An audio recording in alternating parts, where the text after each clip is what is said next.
আমাদের রূপগঞ্জ স্বাস্থ্য কমপ্লেক্সে বড় কি ভুলতা জেনারেল হাসপাতাল, রূপগঞ্জ স্বাস্থ্য কমপ্লেক্সে বড় কি আমাদের ভুলতা যে মেডিকেল হয়েছে। আমি চাই আমার রূপগঞ্জ স্বাস্থ্য কমপ্লেক্সে মায়েদের সিজার হোক।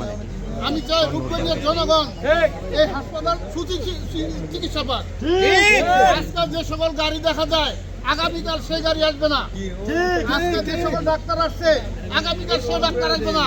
আমি চাই প্রতিদিন এই হাসপাতালে ডাক্তার আসুক এবং এলাকার জনগণ সুচিকিৎসা পাক। এসেছে এই জন্য রূপগঞ্জ থানার স্বাস্থ্য কমপ্লেক্সের সকল ডাক্তার হাজির হয়েছে। আমি চাই প্রতিনিয়ত এই হাসপাতালের চিকিৎসা জনগণ পাক এবং ডাক্তাররা প্রতিদিন আসুক এবং টাকা বেতন হালাল করে দেখ বাংলাদেশের। যদি একদিন আইসা সারা বছর না আইসা টাকা নেয় এটা হালাল না। বাংলাদেশের ডাক্তার এবং প্রথম শ্রেণীর ডাক্তার এবং ভালো ক্লাসের তাদের নম্বর 1 থাকে, কিন্তু হাজিরা দেয় না, একদিনও মেডিকেল হাজিরা দেয় না।